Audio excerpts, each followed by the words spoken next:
House பில்லாஹி மினஷ் ஷைத்தானிர் ரஜீம். பிஸ்மில்லாஹிர் ரஹ்மானிர் ரஹீம். அஸ்ஸலாமு அலைக்கும் வரஹ்மத்துல்லாஹி வபரகாத்துஹு.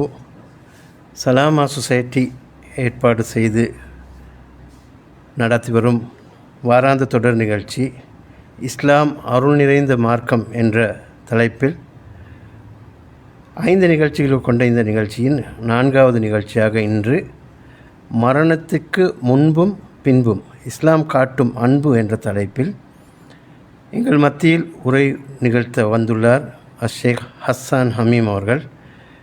நலிமியா பட்டதாரி, தற்போது ஃபாத்திஹ் உயர்கல்வி பீடத்தில் ஒரு விரிவுரையாக கடமை புரிவோர். அதே நேரம் குர்ஆன் டீச்சிங்குக்கான இஜாசா பெற்றவர் என்பதும் குறிப்பிடத்தக்கது. அவர் அல் குர்ஆன் ஆன்லைன் அகாடமி என்ற ஒரு நிறுவனத்தையும் நடத்தி வருகின்றார் என்பது குறிப்பிடத்தக்கது. இன்ஷா அல்லாஹ் இப்போது நாம் அவருடைய உரைக்கு செவி கொடுப்போம்.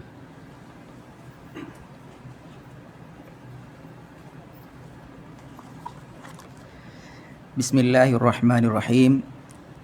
அல்ஹம்துலில்லாஹி ரப்பில் ஆலமீன். அஸ்ஸலாத்து வஸ்ஸலாமு அலா அஷ்ரஃபில் அன்பியாஇ வ ஸய்யிதில் முர்சலீன் வ அலா ஆலிஹி வ ஸஹ்பிஹி வ மன் தபிஅஹும் பி இஹ்சானின் இலா யௌமித்தீன். ஃபபஅத். மதிப்புக்குரிய இஸ்லாமிய சகோதர சகோதரிகளே, அஸ்ஸலாமு அலைக்கும் வரஹ்மத்துல்லாஹி வபரகாத்துஹு. மரணத்திற்கு முன்பும் பின்பும் இஸ்லாம் காட்டுகின்ற அன்பு தொடர்பாக சில விடயங்களை உங்களோடு பரிமாறிக்கொள்ளலாம் என நினைக்கின்றேன் இன்ஷா அல்லாஹ். உண்மையில் இந்த தலைப்பினை நான் பிரதானமான 2 தலைப்புகளாக நாங்கள் கலந்துரையாட இருக்கின்றோம். முதலாவது மரணத்துக்கு முன்னால் உள்ளது, 2வது மரணத்தின் பின்னால் உள்ள விடயங்கள். மரணத்திற்கு முன்னால் உள்ள விடயங்களிலே நாங்கள் 3 விடயங்களை இன்ஷா அல்லாஹ் கலந்துரையாடுவோம். ஒன்று, இந்த உலகிலே அல்லாஹுடைய அந்த ரஹ்மாவின் நிலை எவ்வாறு காணப்படுகிறது. 2வது, இஸ்லாத்திலே பெரியவர் சிறியவர்களிடத்திலே காணப்படக்கூடிய ரஹ்மா. 3வது, பெண்களிடம் குறிப்பாக இஸ்லாம் காட்டுகின்ற ரஹ்மா என்ற 3 விடயங்களை நாங்கள் பார்க்க இருக்கிறோம். அதே போன்று மரணத்தின் பின்னரான வாழ்க்கையிலே இஸ்லாத்திலே ஒருவர் மரணிக்கின்ற பொழுது அவருக்கு இஸ்லாம் எத்தகைய ரஹ்மாவை சொருகிறது. அதே பொழுது ஒருவர் மண்ணறையிலே வாழுகின்ற பொழுது அவருக்கு இஸ்லாம் கொடுத்திருக்கின்ற அந்த ரஹ்மாவின் தன்மை எவ்வாறு காணப்படுகிறது. அதே போல மறுமை நாளிலே அல்லாஹு தாலாவுடைய அந்த கியாமத்து நாளினுடைய ரஹ்மா எவ்வாறு காணப்படுகிறது என்பது தொடர்பாகவும் நாங்கள் இன்ஷா அல்லாஹ் கலந்துரையாட இருக்கின்றோம். அந்த வகையில் முதலாவதாக உலகிலே ஒரு ரஹ்மாவின் நிலை, ரஹ்மாவினுடைய தன்மை என்ன என்பது நாங்கள் நோக்குவமாக இருந்தால், அல்லாஹு தாலா தன் மீது கடமையாக்கி கொண்ட ஒன்றுதான் இந்த ரஹ்மா.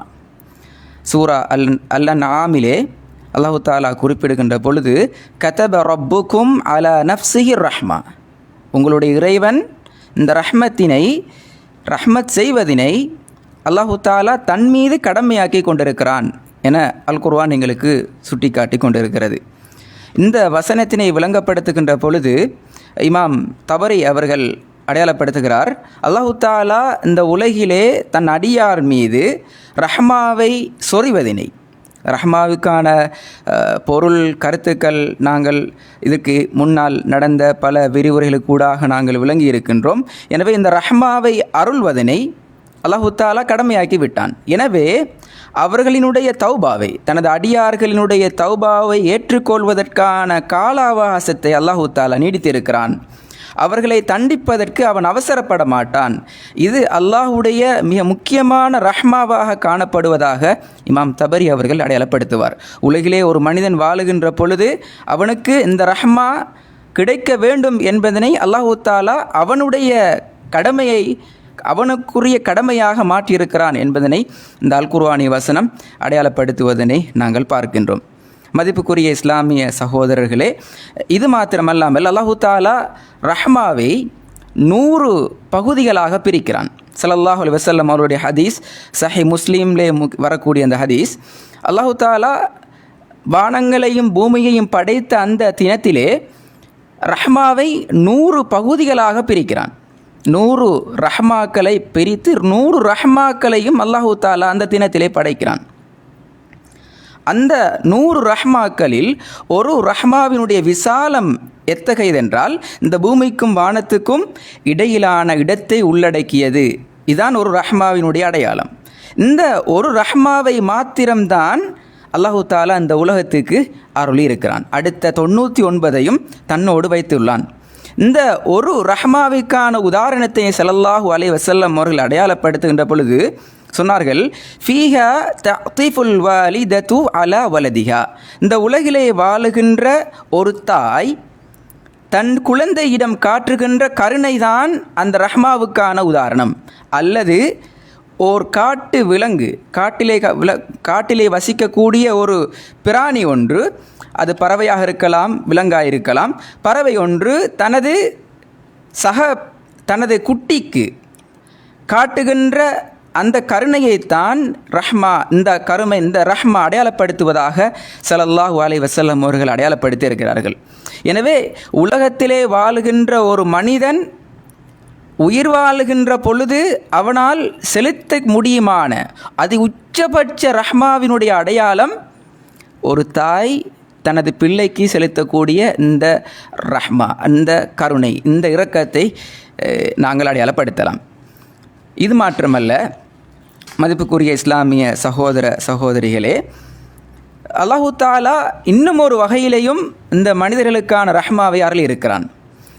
எங்களுக்கு தெரியும், மனிதர்கள் படைக்கப்பட்டிருக்கின்ற படைப்பினுடைய தன்மை வனஃபக்து ஃபீஹி மிர் ரூஹி. அல்லாஹு தாலா குறிப்பிடுகின்ற பொழுது, எனது ரூஹிலிருந்து மனிதனுக்கு நான் ரூஹை ஊதி இருக்கின்றேன், அந்த ஆன்மாவை ஊதி இருக்கின்றேன். இதான் மனிதனுடைய இந்த உலகத்திலே படைக்கப்பட்டிருக்கின்ற தன்மை. எந்த ஒரு படைப்பினத்துக்கும் இல்லாத அல்லாஹுடைய ரஹ்மத்தினை நேரடியாக பெற்ற ஒரு படைப்பு மனிதன் என்பதற்கு இந்த ஒரு சான்றே போதும். எனவே தான் அல்லாஹு தாலா குர்ஆனில் இன்னொரு இடத்துல சொல்கிறான், எப்படி என்றால், வலகது கர்ரம்னா பனி ஆதம், நாங்கள் இந்த ஆதமுடைய சமூகத்தினை நாங்கள் கண்ணியப்படுத்தி இருக்கிறோம்.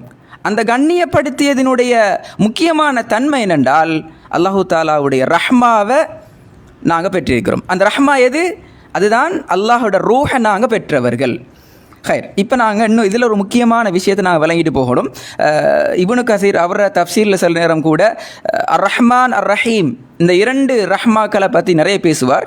நாங்கள் சுருக்கமாக சொல்கிறா இருந்தால், அர் ரஹ்மான்ங்கிறது அல்லாஹு தாலா இந்த உலகத்தில் காணப்படுற எல்லா படைப்பினங்களுக்கும் கொடுத்திருக்கிற ரஹ்மா. அர் ரஹீம்ங்கிறது மூமின்களாகிய விசுவாசிகளாக காணப்படக்கூடிய மக்களுக்கு மாத்திரம் பிரத்யேகமான ரஹ்மாவாக அடையாளப்படுத்துகிறார் இமாம் இப்னு கதீர் ரஹ்மத்துல்லா. சரி, இந்த ரஹ்மாவில் இன்னொரு முக்கியமான விஷயம் உண்டு. பாருங்கோ, உண்மையில் உலகத்தில் பல பரீட்சைகள் காணப்படுது.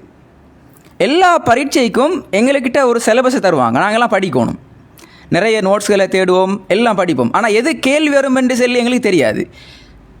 சில பேர் மாதிரி வினாக்களை தருவாங்க, சில பேர் கடந்த கால வினாக்களை படிச்சுட்டு வாங்கன்னு சொல்லுவாங்க. இப்படி நாங்கள் எக்ஸாமுக்கு தயாராகுவோம். ஆனால் அல்லாஹ்வோட ரஹ்மத்தை பார்க்க வேண்டுமென்றால் இந்த இடத்துல நாங்கள் பார்க்கணும். எப்படி? எங்களுக்கு எது கேள்வி என்று சொல்லி தரப்பட்டிக்குது, எது விட என்றும் சொல்லி தரப்பட்டிக்குது. அப்போ அல்லாஹ்வோட ரஹ்மத்தில் பார்க்கணும், ஒரு மனிதன் இந்த உலகத்தில் வாழ்கிற நேரம் எனக்கு இதான் கேள்வியாக கேட்கப்பட போகுது, நான் இந்த கேள்விக்கு தான் விடைய தயாராக்கணும் என்கிற அந்த அமைப்பை அல்லாஹ் தஆலா சொல்லி தந்துட்டு, இதான் விட என்கிறதுக்கு இந்த உலகத்தையும் எங்களுக்கு ஆக்கி இதில் அவன் ரூஹை தந்து அனுப்பிக்கிறான். இது ரஹ்மாட அதி உச்சபட்ச ஒரு வெளிப்பாடை உலகத்தில் உயிர் வாழ்கிற நேரத்தில் நாங்கள் காண்றதுக்கு முடியுமா இருக்குது. இது ஒரு பகுதி. இதில் இன்னொரு பகுதி நாங்கள் பார்க்கலாம். இன்னொரு உதாரணம் ஒன்று நாங்கள் டிஸ்கஸ் பண்ணணுமா இருந்தால், உலகத்தில் நாங்கள் ஈக்கிற நேரம் ஒரு கம்பெனியில் நாங்கள் ஒரு மேனேஜர் போஸ்ட்டில் அல்லது ஒரு சேர்மனாக நாங்கள் ஒர்க் பண்ணுற நேரத்தில் ஒரு நாள் அந்த ஒர்க்குக்கு நாங்கள் டிலே ஆகி போயிட்டோம். அந்த கம்பெனியோட சேர்மன் நாங்கள் ஈக்கிறோம். இப்போ எங்களுக்கு மேலுக்கு ஈக்கிறாள் என்ன சொல்லுவார்? இவர் இன்றைக்கு லேட்டாகி வந்திருக்கிறார், ஒரு மார்க் கொண்டு வச்சுக்கொள்வார். 2வது நாளும் லேட் ஆகி போயணும், இன்னும் ஒரு மார்க் கிடைக்கும். இப்படி ஒரு கிழமையில் ஒரு 4 நாள் ஒரு மாதத்தில் தொடர்ந்துக்கு இவரோட தாமதங்கள், இவரோட அசமந்த போக்குகள், இவரோட பொடுபோக்கான நிலை தொடருமா இருந்தால் மேலுள்ளாக்களை முடிவெடுக்கையிலும் இவரை நாங்கள் இந்த வேலையிலேருந்து தூக்குவோம்.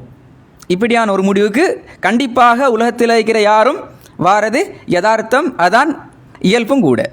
ஆனால் அல்லாஹ்ட ரஹ்மத்திக்கிற அந்த அல்லாஹ்ட தன்மை எப்படி என்றால், தண்ட அடியான் இறுதி மரணம் வரைக்கும் அல்லாஹ் விட்டு வைக்கிறான், இவன் கொஞ்சம் மீண்டு வர மாட்டானா?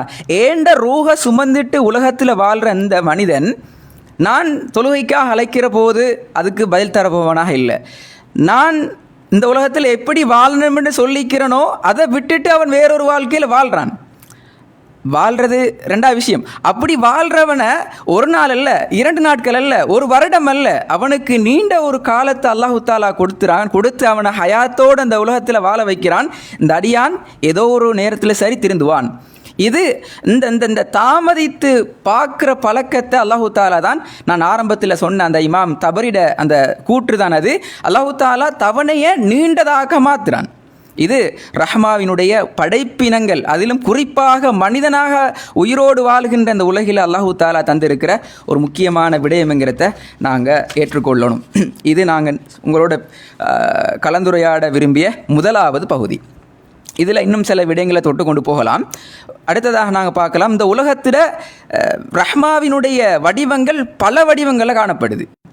நாங்கள் உண்மையில் இந்த தலைப்பை தயார்படுத்துகின்ற சந்தர்ப்பத்தில் இப்படியான ஒரு யோசனையை நான் எடுத்துக்கொண்டு, அதாவது அல்லாஹு தாலா உலகத்தில் மனிதனுக்கு எதெல்லாம் அருளாக சுரந்திருக்கிறானோ அதெல்லாமே ரஹ்மா தான் என்றால், எதெடுத்தாலும் அதுக்கு பின்னால் இந்த ரஹ்மாட வட்டம் சுற்றி கொண்டு தான் நிற்கி. அல்லாட இரக்கம், அல்லாட கருணை, அல்லாட இந்த கருணையான பார்வை எங்களோட மனித சமூகத்தை முழுமையாக பின்னால் சுற்றி கொண்டிருக்கிறத நாங்கள் பார்த்து கொண்டிருக்கிறோம்.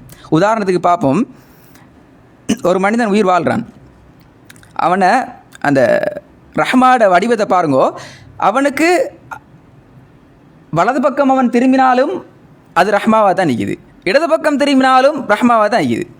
உதாரணத்துக்கு ஸல்லல்லாஹு அலைஹி வஸல்லம் அவங்களோட ஹதீஸ் ஒன்றிக்குது.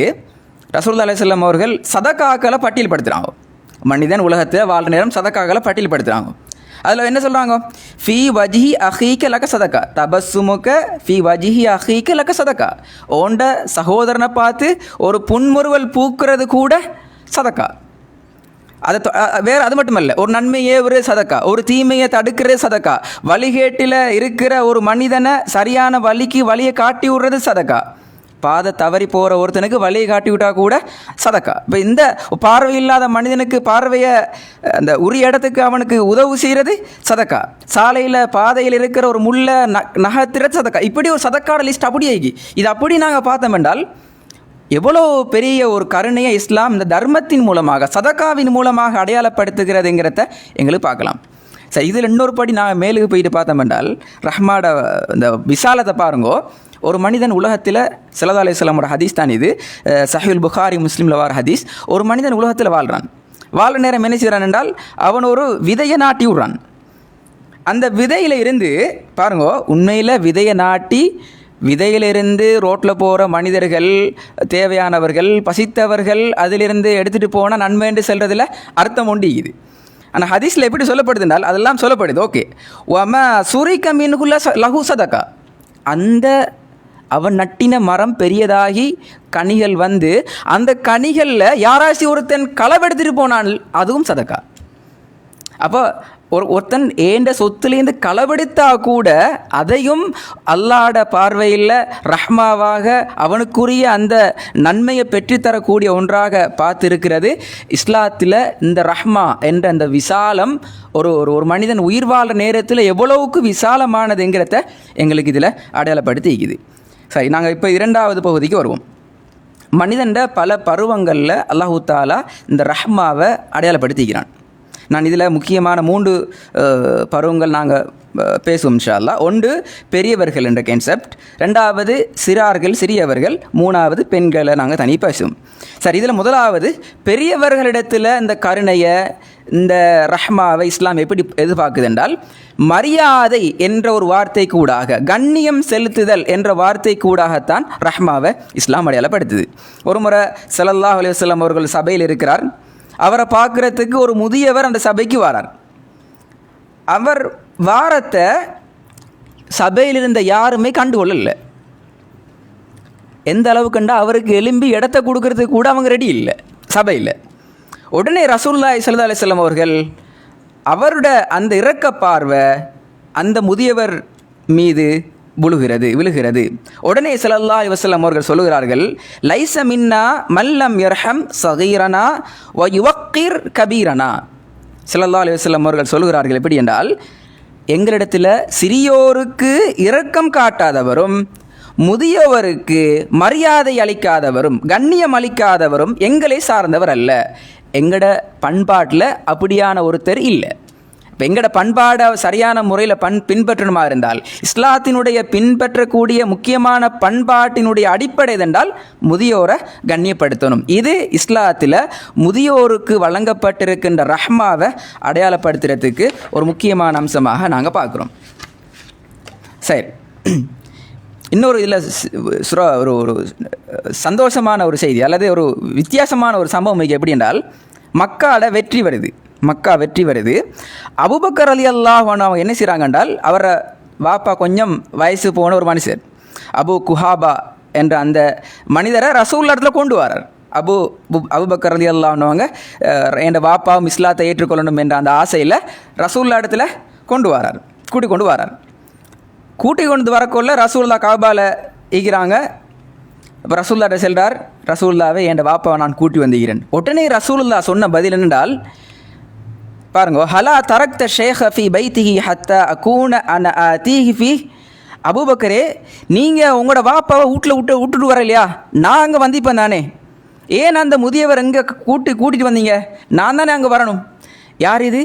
ஒரு சமூகத்திட லீடர், 1000 வேலைப்பளுக்களுக்கு மத்தியில் ஓடிக்கொண்டிருந்த ஒரு மனிதர் சொல்கிற பதில், முதியவரை ஏன் கூட்டி வந்தீங்க? நான் அங்கே வந்திப்பேன். அப்போ இதில் காட்டுது என்னென்றால், ஸல்லல்லாஹு அலைஹி வஸல்லம் அவர்கள் முதியவர்களோடு என்ன விதத்தில் நடந்து கொண்டிருக்காங்க, அவரோட கண்ணியம், அவங்களுக்கு கொடுக்க வேண்டிய மரியாதை எந்தளவு தூரம் உயரத்தில் ரசூலுல்லாஹி ஸல்லல்லாஹு அலைஹி வஸல்லம் அவர்கள் வைத்து பார்த்திருக்கிறார்கள்ங்கிறத நாங்கள் இதிலேருந்து விளங்கிக் கொள்ள முடியுமா இருக்கிறது. எனவே இது ரஹ்மாவினுடைய ஒரு பெரியவர்களை கண்ணியப்படுத்துறது, முதியோர்களை மரியாதை செய்கிறது என்கிறது ரஹ்மாவினுடைய அடையாளமாக நாங்கள் பார்க்குறோம்.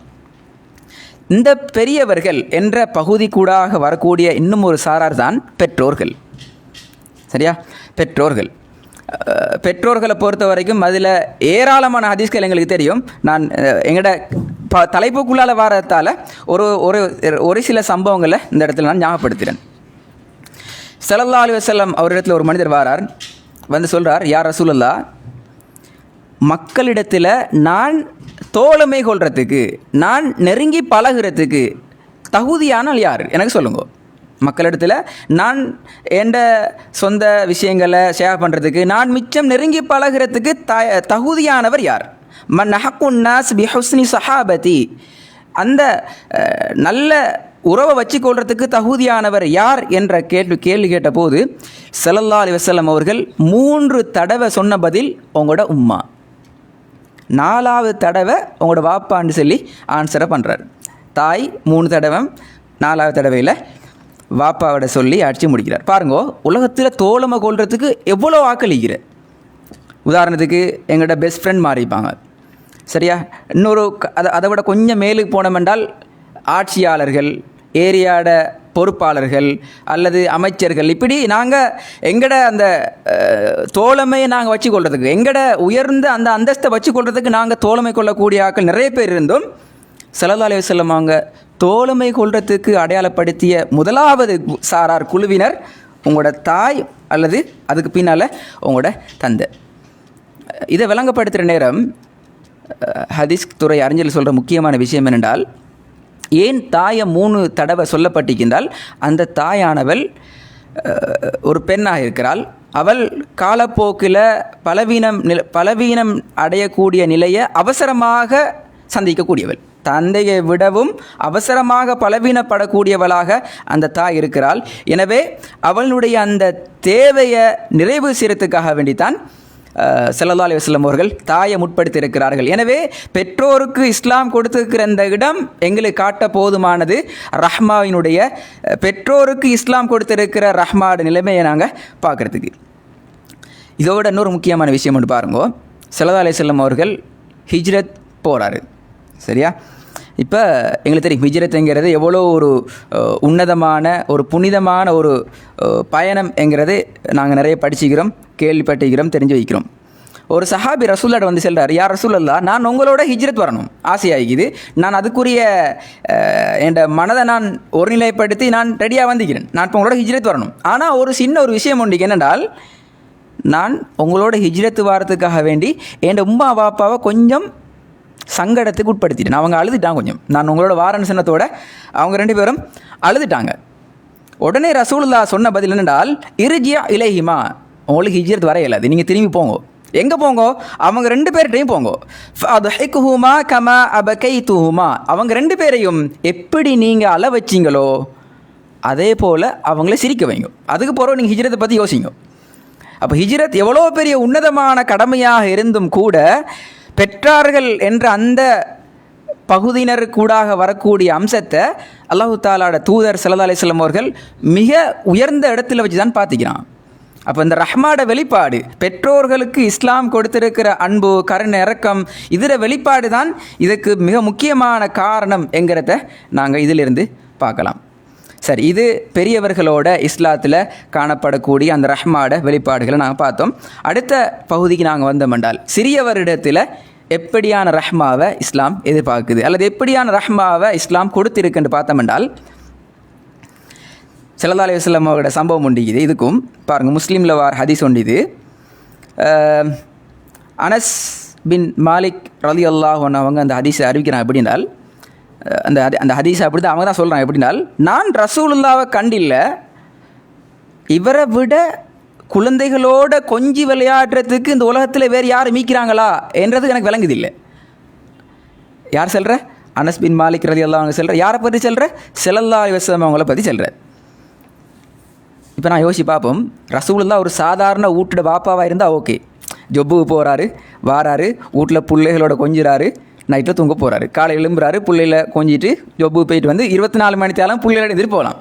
ரசூலுல்லாஹோட நிலைமை நாங்கள் பார்த்தோம் என்றால், இது கற்பனை செஞ்சு பார்த்தா ரசூலுல்லாஹ் இந்த வேலை செஞ்சு கேளுமா என்ற லெவலுக்கு. ஏண்டா பாருங்கோ, ஒரு பெரிய கவர்மெண்ட்டை ரன் பண்ணுறாரு. இப்போ எங்கள் பாசையில் பேசும்போது கவர்மெண்ட் தான் பெரிய ஒரு கவர்மெண்ட், நான் அதை ரன் பண்ணுறாரு. எத்தனையோ வகையான படைகளுக்கு லீடர்ஷிப் அவட்ட தான் இருக்குது. போகணும், எந்த ஏரியாவில் எந்த பிரதேசத்தில் எந்த ஏரியாவுக்கு பிரச்சனை வருதோ அந்த பிரச்சனைக்கு முகம் கொடுக்க போகணும். இப்படி படைகள் எல்லாத்தையும் லீடர்ஷிப் எடுக்கிறாரு. மக்கள்கிட்ட என்ன பிரச்சனை வந்தாலும் அவள் தான் ஜட்ஜ்மெண்ட் அவட்ட தான் வரணும், வேறு யார்ட்ட நம்பி போகலை. அப்போ ஜட்ஜ்மெண்ட் இருந்து நீதிபதியாக இருந்து வேலை செய்கிறதும் அவர் தான். எத்தனையோ சாரார் வருவாங்க பேச்சுவார்த்தைக்கு, கலந்துரையாடலுக்கு. இப்போ உதாரணத்துக்கு இப்போ இந்த எங்களுக்கு தெரியும் அபசவத்தவல்லாண்டு வர சம்பவம் தெரியும். இப்னு மக்தூம் அப்துல்லா மசூத் ரலியல்லாஹு அந்த கண் பார்வை தெரியாத சஹாபிய சம்பவம் எங்களுக்கு தெரியும். அப்போ அவரும் வாராரே, அப்போ அதுவும் ஒரு சபை தானே. இப்படி எத்தனை சபைக்கு ரசூலுல்லாஹ் தலைமை தாங்கிக்கணும், மஷூரால இந்திக்கணும். எத்தனை ஃப்ரெண்ட்ஸ்மாரோட ரசூலுல்லாஹ் பழகிக்கணும். இப்போ எங்கேயும் வந்து ரசூலுல்லாஹ் என்னோட பேசல, மூஞ்ச சுழிச்சிட்டு போனார், என்னோட டைம் கொடுக்கல, நாளைக்கு வாங்கன்னு கால் பண்ணி சொன்னார், இப்படி எங்கேயும் வந்து இல்லையே. அப்போ எல்லாத்துக்குமே ரசூலுல்லாஹ் ஆன்சர் பண்ணுற ஒருத்தராக இருந்திருக்கார். இத்தனைக்கும் ஒரு அற்பமான ஒரு சின்ன விஷயத்துக்கு கூட ரசூலுல்லாஹ் டைம் ஒதுக்காமல் இருந்தில்லை. இது எல்லாத்துக்கும் மேலால் அல்லாஹ்வோட வஹியை சுமந்த ஒருத்தர். எப்போ வஹி வரும்னு தெரியாது, எப்போ அல்லாஹ்ட்ட இந்த கட்டளைகள் வரும்னு தெரியாது, அதை எதிர்பார்த்திருந்த ஒரு மனுஷர். இப்படியான ஒரு நிலையை இருந்த ஒரு மனிதர் தான், இத்தகைய ஒரு பெரிய லிஸ்ட் ஒன்றை வச்சு கொண்ட மனிதர் தான் இவரை பற்றி தான் செல்றார். அனஸ் இப்னு மாலிக் ரலியல்லாஹு அன்ஹு எப்படி இவரை போல பிள்ளைகளோட கொஞ்சின கூத்தாடிய ஒருத்தர் நான் கண்டில்லை. அப்போ இது ஸல்லல்லாஹு அலைஹி வஸல்லம் அவர்கள் எங்களுக்கு சொல்கிற முக்கியமான மெசேஜ் என்னென்றால், என்ன பெரிய வேலை பிஸியாக இருந்தாலும் சின்னவர்களோட சிறியவர்களோட அவங்களுக்குரிய அந்த ரஹ்மாவை எங்களால் கொடுக்கணுங்கிறது இஸ்லாத்தில் கட்டாயமான அவசியமாக வலியுறுத்தப்பட்ட ஒன்று என்கிறத இது எங்களுக்கு அடையாளப்படுத்துது. இதில் இன்னொரு பகுதிக்கு என்ன பாருங்கோ, இப்போ சும்மா இந்த என்னத்தை இப்போ நாங்கள் ரஹ்மா கொடுத்தா சரி, இல்லாட்டி பிரச்சனை இல்லை இருந்தால் கூட ஓகே பேசிடலாம். பின்னுகால ஹதீஸில் எப்படின்னால், ஸல்லல்லாஹு அலைஹி வஸல்லம் அவங்க உட்காந்துட்டிருக்கிறான், அவங்களுக்கு முன்னால் அல் அக்ரா பின் ஹாஃபிஸ் ரலியல்லாஹு அன்ஹுவங்களும் உட்காந்துட்டிருக்கிறாரு. அவர் ஒரு சஹாபி ஒன்று உட்காந்துட்டிருக்கிறார். இப்போ ரசூலுல்லாஹி ஸல்லல்லாஹு அலைஹி வஸல்லம் அவங்களுக்கு சபைக்கு ஹசன் ரலியல்லாஹு அன்ஹு பேரன் வாராரு. உடனே ரசூலுல்லாஹ் என்ன செய்தார், பாஞ்சி உளுந்து ஆளை தூக்கி முத்தம் விட்டு கன்னத்தில் முத்தம் விட்டு அப்படி வைக்கிறாரு. இவருக்கு ஷொக்காகி அடையப்பா நாங்கள் இவ்வளோ பெரிய ஆக்கள் பெரிய டிஸ்கஷனில் இருக்கிறோம், பெரிய ஆக்களோட இருக்கிறோம், வந்த சின்ன பொடியனை பிடிச்சி ரசூலுல்லாஹ் தூக்கி எடுத்து முத்தமிட்டாரே, இது என்னத்தை இது, இந்த நாங்கள் எங்கட பாசையில் சொன்னால் டீசென்ட் ஒன்று இல்லையே என்று தான் நான் பார்க்குறேன். இப்போ இவருக்கு பெரிய ஷோக். உடனே சொல்கிறார் ரசூலுல்லாஹ், யார் ரசூலுல்லாஹ், எனக்கு 10 புள்ளை இழிக்கிற, பேர புள்ளையில் இல்லை 10 புள்ளை இழிக்கிற மகான் கழிக்கிறான், ஒருத்தனை கூட நான் முத்தமிட்டதில்லை எங்கே அவர் அந்த கௌரவத்தை சொல்கிறார். அதாவது நான் முத்தமிட்டில்லை, நான் ஒரு கௌரவமான ஒருத்தர், நான் ஒரு என்ன சொல்கிறேன் இந்த பயங்காட்டி பயமுறுத்தி வளர்க்குற ஒருத்தர் என்ற கௌரவத்தை வெளிப்படுத்துகிறார். உடனே ஸல்லல்லாஹு அலைஹி வஸல்லம் அவர் சொல்கிறாரு, மல்லா யுர்ஹம் லா யுர்ஹம், இரக்கம் காட்ட உலகத்தில் யார் இரக்கம் காட்டவில்லையோ அவர்கள் மீது இரக்கம் காட்டப்பட மாட்டாது. இது ஸல்லல்லாஹு அலைஹி வஸல்லம் அவங்களோட ஹதீஸ். சஹீஹுல் புகாரி முஸ்லீம் ரெண்டுலேயும் வர ஹதீஸ். இவ்வாறுங்க இந்த சமூகத்தை யார் உருவாக்கினால், இப்போ எங்களுக்கு முன்னுக்கு எங்களோட வாப்பா இன்னொரு புள்ளையை பேர புள்ளையை எடுத்து முத்தமிட்டிப்பார், அல்லது எங்கள் நானா உண்டோ தம்பி உண்டோ புள்ளையை தூக்கி முத்தமிட்டு தான் கண்ணால் பார்த்திப்போம். இதான் நாங்கள் வாழ்கிற சூழல். ரசூலுல்லாஹ்வோட சூழலை பாருங்க, எப்படி புள்ளைய கண்ணுக்கு முன்னுக்கு அப்படியே குழி தோண்டி புதைச்ச சமூகம், அப்படி தானே ரசூலோட சமூகம். அப்போ இதான் அந்த அந்த சமூகத்தின் நிலைமை. இது எப்படி இறக்கத்தை காட்டுறேன்னு சொல்லி யாருக்குமே தெரியாது. ஒரு பிள்ளைக்கு எப்படி முத்தமிட்டா புள்ளை இறக்கமாகும், பிள்ளைக்கு எப்படி அது ஒரு பிள்ளையோட நாங்கள் அந்த சின்ன பிள்ளைகளோட எப்படி மூவ் ஆகிற எதுவுமே தெரியாது. எனவே தான் இவர் இங்கே இந்த கர்வமாக பேசுகிறாரு, என்கிட்ட 10 புள்ளையில் இருக்கிற நான் 10 புள்ளைக்கு முத்தமிட்டதே இல்லைன்னு சொல்லி அந்த கர்வமான டோன் இது. ஏன்னா அவங்களோட டோனில் அது ஒரு கர்வம். முத்தமிட்டா அவங்க செகண்ட், அவங்க சமூகத்தால் கொஞ்சம் கீழே பட வேண்டிய ஆக்கள் என்ற ஒரு பார்வை. எனவே தான் சொல்கிறாரு, நான் அப்படிப்பட்டால். அப்போது இப்படியான ஒரு சமூகத்தை தான் ரசூலுல்லாஹ் உடைச்சிக்கிறார். இதல்ல ரஹ்மாங்கிறது இதான். இந்த இரக்கம், இந்த கருணை, இந்த அன்பு இந்த சிறியவர்களுக்கு இந்த அமைப்பில் போய் சேரணுங்கிறத ஸல்லல்லாஹு அலைஹி வஸல்லம் அவர்கள் பெரிய ஒரு சமூக புரட்சி ஒன்று செஞ்சு மாற்றிக்கிறார். இதை நாங்கள் இதில் விளங்கிக் கொள்ள முடியுமா இருக்குது. இதில் நாங்கள் இன்னொரு பகுதியை மட்டும் இதில் பார்ப்போம் என்றால், இப்போ நான் நினைக்கிறேன் இது அடுத்த தலைப்பில் பெரும்பாலும் இந்த இபாதத்துக்களோடு நிறைய தொடர்படுற தலைப்பாக இருந்தாலும் ஒரு பாயிண்ட் மட்டும் இந்த சின்ன பிள்ளைகளோடு தொடர்படுறதால நான் இதில் விளங்கப்படுத்திட்டு போகிறேன். ரசூலுல்லாஹி ஸல்லல்லாஹு அலைஹி வஸல்லம் அவர்கள் தொழுகை நடத்தி கொண்டிருக்கிறார். ரசூலுல்லாஹ்க்கு உள்ளத்தில் ஆசை. உண்மையில் ரசூலா நிறைய ஹிஸ்ட்ரி படிக்கொள்ளது, கால் வீங்கு வரைக்கும் தொழுதிக்கிற, இரவு பூரா நின்று வழங்கி சூரா பக்கரா ஃபுல்லாக போய் தொலை வச்சுக்கிறாரு. இப்படிலாம் மீக்கே இப்போ ரசூலுல்லாஹ்க்கு ஆசை தொழுகை இன்னும் கொஞ்சம் நான் கூட்டிக்கொள்ளணும், நேரத்தை கொஞ்சம் கூட்டிக்கொள்ளணும் என்று ரசூலுல்லாஹ்க்கு ஆசை. ரசூலுல்லாஹ்வோட காதில் சின்ன புள்ள கத்துற சத்தம் கேட்குது. உடனே ரசூலுல்லாஹ் ஃபீல் பண்ணுறாரு, அந்த குழந்தையோட உம்மா எவ்வளோக்கு ஃபீல் பண்ணுவாள். அந்த தீவிரத்தன்மை ரசூலுல்லாஹ் மிச்சம் யோசிக்கிறார். தொழுகையை உடனே முடிச்சு கொள்கிறார். புகாரில் வர முக்கியமான ஹதீஸ். எனவே நான் ரசூல் சொல்கிறார், நான் என்னோட தொழுகையை நீட்டிக்கொள்றதுக்காக நான் ஆசையோடு விருப்பத்தோடு இருந்தேன். அதை விட ஒரு கடுமையான ஒரு தாக்கம் எனது உள்ளத்தை அடையுது அந்த குழந்தையினுடைய அழுகுரல். எனவே என்னை தொழுகையை நான் முடித்து கொண்டதாக ஸல்லல்லாஹு அலைஹி வஸல்லம் அருளப்படுத்துகிறார். ஆகவே இஸ்லாத்தில் கடமையாக்கப்பட்ட ஒரு முக்கியமான ஒரு கடமையில் கூட ரசூலுல்லாஹ் சின்னவங்களை கண்ணியப்படுத்தி இருக்கிறார். இது இன்னொரு விஷயம் எங்களுக்கு தெரிஞ்சிக்கும். அதாவது இந்த தொழுது கொண்டிருக்கின்ற நேரத்தில் சிறார்கள் வந்தால் என்ன செய்வாங்கன்றால் தூக்கி வச்சு கொள்வாங்களாம்.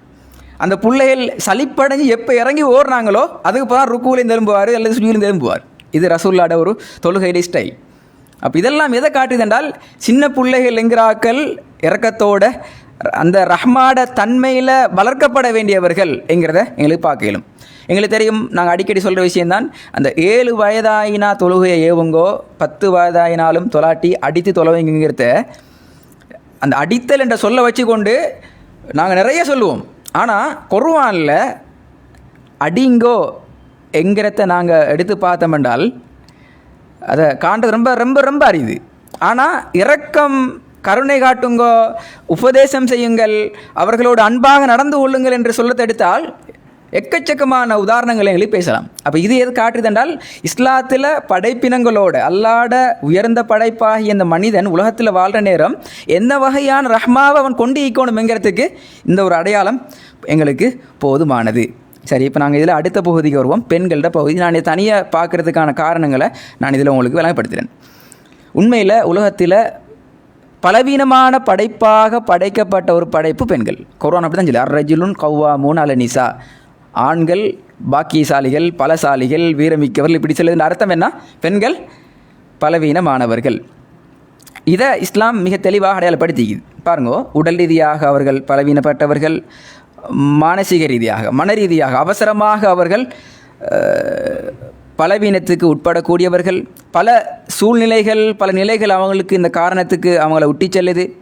இதெல்லாத்தையும் அவதானித்த ரசூலுல்லாஹி ஸல்லல்லாஹு அலைஹி வஸல்லம் அவர்கள் ஒரு அழகான ஒரு உபதேசத்தை, ஒரு சின்ன ஒரு நசீகத்தை செய்கிறார். புகாரி முஸ்லீமில் வாரது பாருங்கோ, இஸ்தவுசு பின்னிசாஇ ஹைரா, நீங்கள் உங்களோட பெண்களோட அழகான முறையில் உபதேசம் செய்யுங்க. அவ்வளோதான், முடிஞ்சு.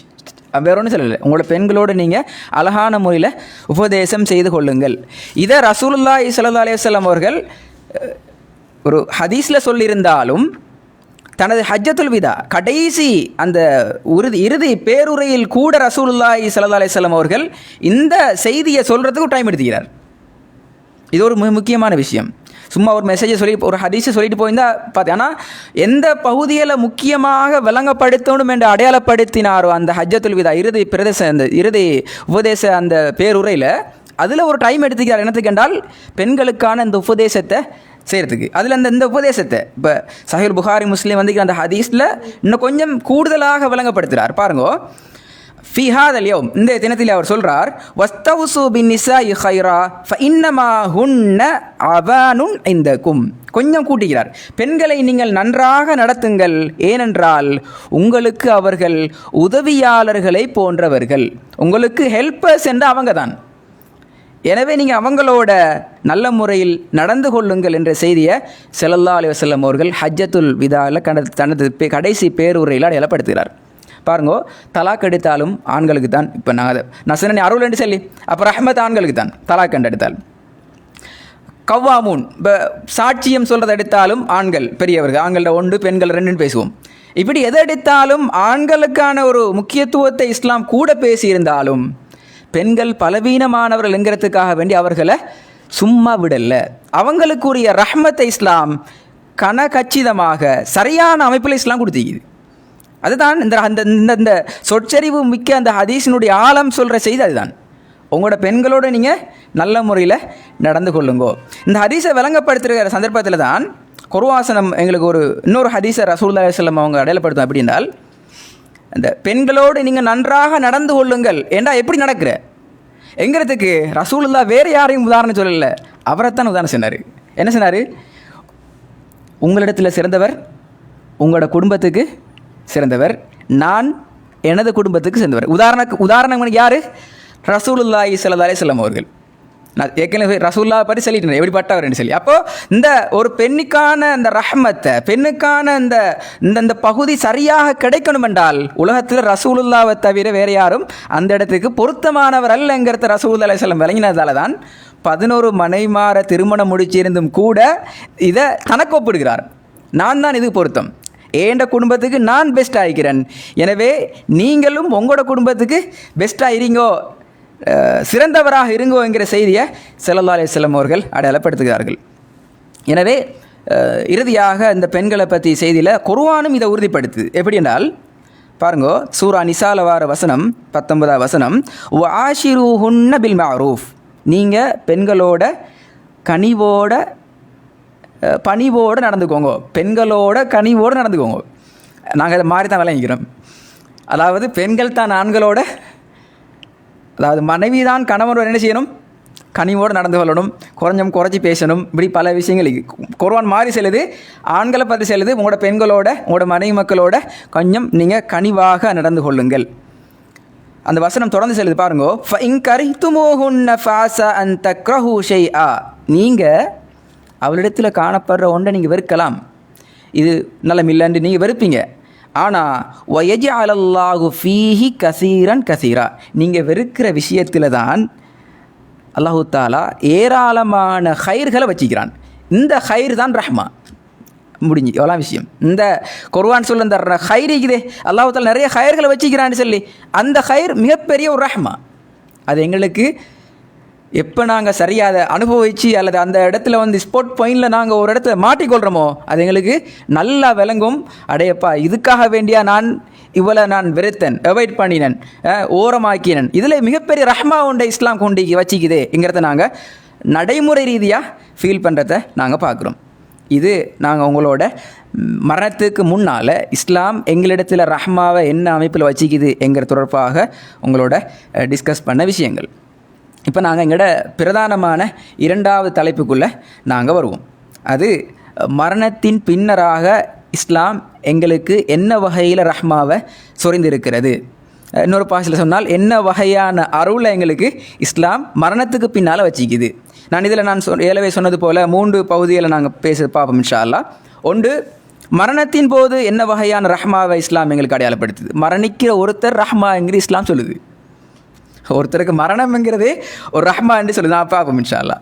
பின்னர் 2வது, மண்ணறையில் ஒருத்தர் கபுரடியில் இருக்கிறார் என்றால், கபூரில் ஈக்கிறார் என்றால் அதுவும் அவருக்கு ஒரு பெரிய ரஹ்மாவாக, அதுலேயும் ஒரு ரஹ்மத் ஈக்குது, ஒரு அல்லாட அருள் ஒன்று இருக்குதுங்கிறத இஸ்லாம் அடையாளப்படுத்துது.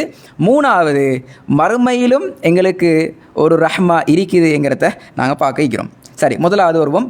மரணத்தின் போது என்ன வகையான ரஹ்மாவை இஸ்லாம் வச்சின்னு பார்ப்போம். இதில் பாருங்கோ, இந்த உலகத்தில் ஒரு மனிதன் வாழ்கிற நேரம்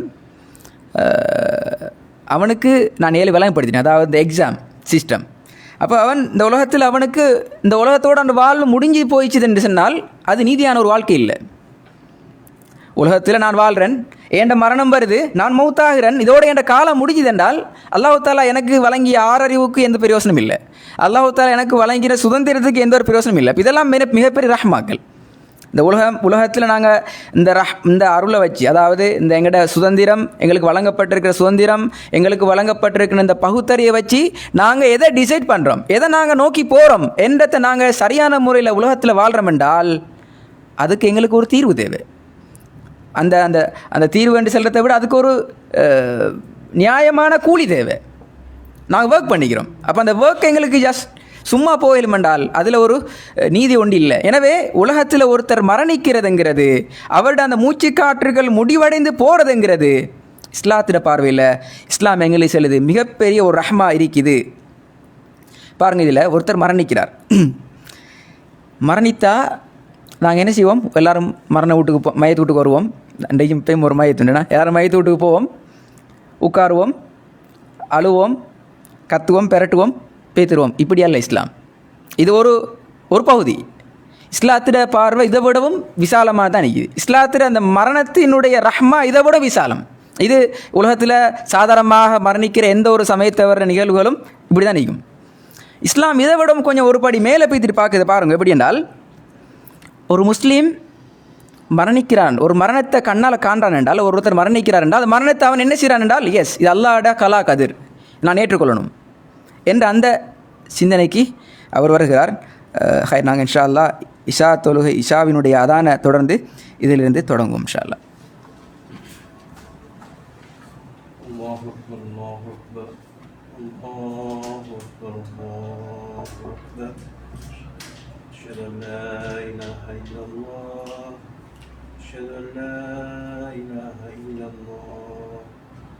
أشهد أن محمدا رسول الله أشهد أن محمدا رسول الله حي على الصلاة حي على الصلاة حي على الفلاح حي على الفلاح الله أكبر الله أكبر لا إله إلا الله.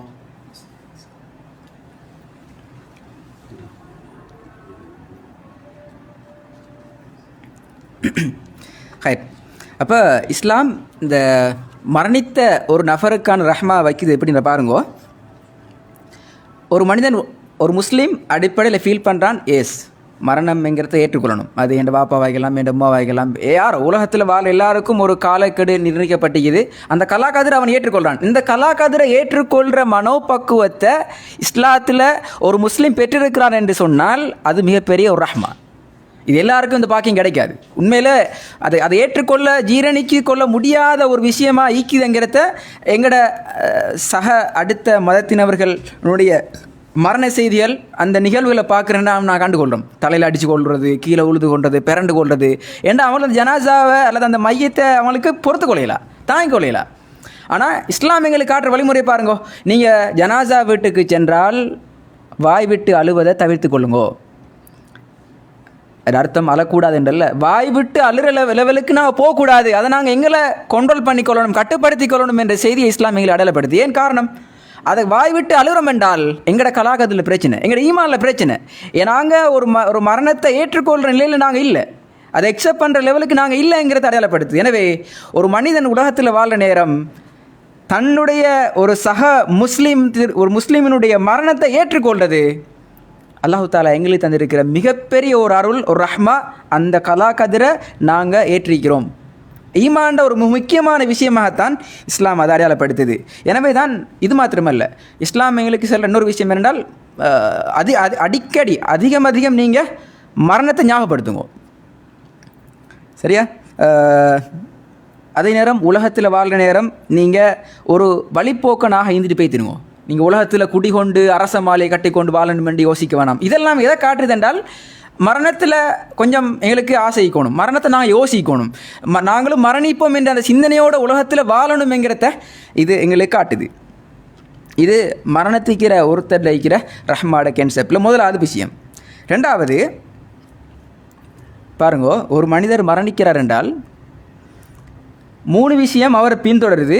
2 அவரோட அப்படியோ அவரை ஜனாசா அடக்கப்பட்டதோட ரிட்டர்ன் ஆகுது. 1 தொடர்ந்து அவரோட போகுது. சரியா? ஸல்லல்லாஹு அலைஹி வஸல்லமோட ஹதீஸ் இது, புகாரி முஸ்லிம் வர ஹதீஸ். யத்பஉல் மய்யித்த ஸலாஸத்துன் ஃபயர்ஜிஉ இஸ்னானி வயப்கா மஅஹு வாஹிதுன். 3 விடயங்கள் ஒரு மரணித்த ஒருத்தரை பின்தொடருது. 2 அவரை விட்டுட்டும் ரிட்டர்ன் ஆகுது, 1 அவரோட தொடர்ந்து பயணிக்குது. பாருங்க, சொல்லி போட்டு சொன்னார்கள், ரிட்டர்ன் ஆகிறத பாருங்கோ. யத்பஉஹு அஹ்லுஹு வமாலுஹு வஅமலுஹு. தொடர்றது 3. 1 அவருடைய குடும்பம், 2வது அவருடைய செல்வம், 3வது அவருடைய செயல்கள். இதில் ரிட்டர்ன் ஆகிறது எது? அவருடைய குடும்பமும் அவருடைய செல்வமும். வயபுகா அமலுஹு, அவருடைய செயல்கள் மாத்திரம் அவரோட சேர்ந்து கொள்ளுது. அவரை சேர்ந்து கொள்கிற அந்த செயல்கள் இஸ்லாத்திர பார்வையில் மிகப்பெரிய ரஹ்மா. ரிட்டர்ன் ஆகிறத பற்றி நாங்கள் பேசல, அவரோட சேர்ந்துகொள் ரஹ்மா இருக்குது, அது மிகப்பெரிய ரஹ்மா. அவரோட மன்னர வாழ்க்கையை ஒளியூட்டுறதுக்கு அவருக்கு பக்கத்தில் தூண்டுகோலாக அவருக்கு ஹெல்ப்பாக ஈக்க போகிறது அந்த ரஹ்மா தான், அந்த அவருடைய நல்ல செயல்களாகத்தான் இருக்க போகுது. இதை தான் எங்களுக்கு ஸல்லல்லாஹு அலைஹி வஸல்லம் அவர்கள் அடையாளப்படுத்துகிறாங்க. இது ஒரு விஷயம். இன்னொரு முக்கியமான விஷயம், மரணத்துக்கு நாங்கள் தயாராகணும். மரணத்துக்கு தயாராகுதல் என்ற ஒரு கன்செப்ட் இஸ்லாத்தில் ஈக்கிறது. ஒரு மனிதன் உலகத்தில் மரணத்தை அந்த மரணிக்கின்ற அந்த நிகழ்வை தனக்குள்ளே வச்சு கொண்டிருக்கிறான் என்ற அந்த செய்தி தானே, இது ஒரு மிகப்பெரிய அடுத்த ரஹ்மாவாக நாங்கள் பார்க்குறோம். சரியா? ஸல்லல்லாஹு அலைஹி வஸல்லம் அவங்களோட நிறைய உபதேசங்களில் இந்த மரணத்தோடு தொடர்பான உபதேசங்கள் கொஞ்சம் தாக்கம் செலுத்தக்கூடியதாக இருந்துக்குது. சரியா? எனவே தான் ஸல்லல்லாஹு அலைஹி வஸல்லம் அவர்களோட இன்னொரு முக்கியமான ஹதீஸ் ஒன்று இது, சஹீஹ் முஸ்லிமில் வர ஹதீஸ். லக்கினு மௌதாக்கும் லா இலாஹ இல்லல்லா. மரண தருவாயில் பெய்த்துட்டு அவங்களுக்கு களிமாவை சொல்லி தொண்டையில் வந்து அந்த ரூஹ் அடைச்சி கொண்டிக்க கொள்ள பக்கத்தில் யாசின ஓதுறது களிமாவை சொல்கிறத விட, மரணிக்க இருக்கின்றவர்கள், அதாவது உயிரோடு உள்ளாக்களுக்கு நீங்கள் பெய்த்துட்டு லா இலாஹ இல்லல்லாவை சொல்லிக் கொடுங்க. நீங்கள் சொல்லிக் கொடுக்கறது அவங்க மரணம் தருவாயில் அவங்களோட வாய்கள் அந்த களிமாவை மொழிவதற்கான ஒரு ஊந்து சக்தியாக இருக்கும். லா இலாஹ இல்லல்லாஹ் நான் சொல்லிக் கொடுத்தோம் என்றால், வாழ்க்கையில் எங்களோட வாய் எங்களோட நாவு அதை உச்சரிச்சிருந்தால் தான் எங்களோட மரண தருவாயில், நான் சொல்லுவேன், சக்கராத்துடைய அந்த ஹாலில் எங்களோட வாய்கள் எங்களோட நாவுகள் அதை உச்சரிக்கும். அப்போ அந்த உச்சரிக்கிறதுக்குரிய முன்னேற்பாடை ஸல்லல்லாஹு அலைஹி வஸல்லம் அவர்கள் அடையாளப்படுத்திக்கிறாங்க. இது மரணிக்கின்ற ஒரு நிலையில் இருக்கிற ஒருத்தருக்கு, மரணத்தை தயார்படுத்துகின்ற ஒருத்தருக்கு உரிய மிக முக்கியமான ஒரு இஸ்லாம் காட்டுகின்ற ரஹ்மாவாகத்தான் இதனை அடையாளப்படுத்தும். இது முஸ்லீமான ஆக்களுக்கு மட்டும் ரசூலுல்லாஹ் செய்யலை. இது பாருங்க, இதில் இருக்கிற இன்னொரு முக்கியமான விஷயம், ரசூலுல்லாஹ் இதை ஸல்லல்லாஹு அலைஹி வஸல்லம் அவங்க வந்து முஸ்லீம் அல்லாதவருக்கும் செஞ்சுக்கிறான். யார்? அபூ தாலிப் மரணப்படுக்கையில் இருக்கிறார். இப்போ ரசூலுல்லாஹ் வளர்த்த ஒருத்தரே மரணப்படுக்கையில் இருக்கிறார். ஸல்லல்லாஹு அலைஹி வஸல்லம் கிட்ட போயிட்டு செல்லார். எப்படி என்றால், குல் லா இலாஹ இல்லல்லாஹ் கலிமத்தன் உஹாஜுலக பிஹா இந்தல்லாஹ். நீங்கள் லா இலாஹ இல்லல்லான்னு சொல்லி மட்டும் சொல்லுங்க. ஏன் இது? இந்த வார்த்தையை வச்சு கொண்டு சரி நான் உங்களுக்காக அல்லாஹ் இடத்தில் நாளைக்கு மன்றாட போகிறேன். அல்லாஹ் நான் உங்களுக்காக வேண்டி ஷஃபாத் செய்யணுமே, மன்றாடணுமே. அது அந்த பார்க்க பின்னால் நான் பார்ப்போம். அது ஒரு ரஹ்மா, அல்லாஹ் மிகப்பெரிய ரஹ்மா வாய்க்கும். அல்லாஹ் சன்னிதானத்தில் அந்த ஷஃபாத்தை ரசூலுல்லாஹ் பெற்றிருக்கிறது. பின்கால வரக்கூடிய மிகப்பெரிய ரஹ்மா அது. அப்போ யார்கிட்ட சொல்கிறார்? அபூ தாலிப் சொல்கிறார், நீங்கள் லா இல்லான்னு மட்டும் சொல்லுங்க, லா இலாஹ இல்லல்லான்னு சொல்லி மட்டும் சொல்லுங்க, மிச்சம் நான் பார்த்துக்கொள்கிறேன். இப்போ ரசூலுல்லாஹ்க்கு மிகப்பெரிய கவலை, என்னைய தூக்கி வளர்த்த இந்த மனிதரும் நாளைக்கு நரத்துக்கு போய்த்திடப்படாதே. அப்போ அந்த கவலை ரசூலுல்லாஹ்ட்ட நிற்கிது. அப்போ சொல்கிறார், நீங்கள் களிமாவை சொல்லுங்க, மிச்சம் நான் பார்த்துக்கொள்கிறேன். நீங்கள் தொலை தேவையில்லை, நோ பிடிக்கிறது களிமாவை சொல்லுங்க. அப்போது ரசூலுல்லாஹி ஸல்லல்லாஹு அலைஹி வஸல்லம் அவர்கள் மரணிக்கின்ற ஒருத்தருக்கு எந்த அளவு தூரம் லா இலாஹ இல்லல்லாஹ் என்றதை ஞாபகப்படுத்தியிருக்கிறார். இந்த வார்த்தை மிகப்பெரிய ஒரு ரஹ்மாவாக இஸ்லாம் அடையாளப்படுத்திக்குது. சரி, மரணிக்கிற ஒருத்தர் அந்த வீட்டில் இப்போ அந்த இடத்துல 2 சாரார்கள் ரஹ்மாவை பெறுறாங்க. அடுத்த முக்கியமான கான்செப்ட், உயிரோடு ஈக்கிராக்களுக்கும் ரஹ்மா, மரணிக்கிற அந்த அவருக்கும் அது ரஹ்மா. நான் தலைப்பு எப்படி பார்த்தோம்? இஸ்லாத்தில் உயிரோடு ஈக்கிராக்களுக்கும் இஸ்லாம் அன்பு செலுத்துது, மரணித்தாக்களுக்கும் இஸ்லாம் அன்பு செலுத்தி தலைப்பு தானே இந்த இப்போ நான் பார்க்க போகிற தலைப்பு பாருங்க. ஒரு மரணித்த வீட்டுக்கு போகிற ஒருத்தர் 2 வகையான ரஹ்மாவையும் செலுத்துகிறார். எப்படி? மரணிக்கிற வீட்டுக்கு போனால் நாங்கள் என்ன செய்யணும்? ஈக்கிற ஜனாஜாக்கு துவா செய்யணும். அல்லாஹ் மஃபுல்லஹு வர்ஹம்ஹு வாஃபு வாஃபு அன்ஹு வக்ரீம் நுஸுலஹுன்னு சொல்லி நாங்கள் துவா செய்வோம். அல்லது அரபு தெரியாத ஏதோ மையத்தை முன்னுக்கு வச்சு கொண்டு நாங்கள் எங்களோட சொத்து செல்வங்களை பற்றி புள்ளகுட்டி யோசிக்க மாட்டோம். எங்களோட அந்த முழுமையான சிந்தனையும் என்ன செய்யுது?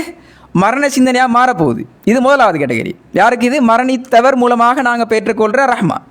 2வது, அவரை சுற்றுச்சூழல்தவர்கள், குடும்பத்தினவர்கள், உறவினர்களோடு நாங்கள் என்ன செய்வோம்? ஆறுதல் வார்த்தைகளை பகிர்ந்து கொள்வோம். இது 2வது ரஹ்மா. எனவே 2 ரஹ்மாக்களை ஒரே இடத்தில் பெறணும் என்றால் அது மரணித்தவர வீட்டுக்கு போனோம் என்றால் நாங்கள் அதை பெற்றுக்கொள்ள இயலும். இந்த ரஹ்மாவோட சொந்தக்காரர்கள் தான் இப்படி 2 பெற்றாக்கள் என்கிறத நாங்கள் பார்க்குறோம். இதுக்கு ரசூலுல்லாஹி ஸல்லல்லாஹு அலைஹி வஸல்லம் ஹதீஸ் உண்டு பாருங்கள், சம்பவம் உண்டு. இது ரசூலுல்லாஹி ஸல்லல்லாஹு அலைஹி வஸல்லம் அவர்கள் அபூ சலமா என்ப அந்த ஒரு சஹாபியினுடைய மரணித்திருந்த நிலையில் அவர் வீட்டுக்கு போகிறார். அவர் கண் திறந்த நிலையில் அவர் மரணித்திருக்கிறார். அப்போ உடனே ரசூலுல்லாஹி ஸல்லல்லாஹு அலைஹி வஸல்லம் அவர்கள் சொல்கிறார், இன்ன ரூஹ இதா குபித தபியாஹுல் பசர். சொல்ல ரசூலுல்லாஹி ஸல்லல்லாஹு அலைஹி வஸல்லம் அவர்கள் உயிர் எடுக்கப்படுகின்ற போது, அல்லாஹ்வுடைய ரூஹ் ஒரு மனிதனிடத்திலிருந்து எடுத்து செல்லப்படுகின்ற பொழுது பார்வையும் அதை தொடர்ந்து சென்று விடும். எனவே அவருடைய பார்வையை ரசூலுல்லாஹி ஸல்லல்லாஹு அலைஹி வஸல்லம் உடனே மூடி விடுறாங்க. மூடி விட்டுட்டு கொஞ்சம் திரும்பி பார்க்குறாங்க. என்னென்றால் அவங்களோட குடும்ப உறுப்பினர் எல்லாரும் சரியான கவலையோட உச்சகட்டத்துக்கு அவங்க போய்க்கிறாங்க. அப்போ ரசூலுல்லாஹி ஸல்லல்லாஹு அலைஹி வஸல்லம் அவர்கள் ஃபீல் பண்ணாங்க. எப்படினால், ஒருவேளை இவங்களையே நொந்து கொள்கிறாங்களா, அவங்க நொந்து கொள்கிறாங்க போல் விளங்குது. இதை ரசூலுல்லாஹ் பார்த்துட்டு சொல்கிறார். எப்படினால், நீங்கள் நன்மையை தவிர வேறு எதனையும் பிரார்த்திக்காதீர்கள். உங்களை நீங்கள் நொந்து கொண்டு ஃபெடப்பாய் கொண்டு நம்பிக்கையில் இருந்து கொண்டு இன்னொரு ஆளை ஏசி கொண்டு ஒன்றும் செய்ய வேண்டாம்.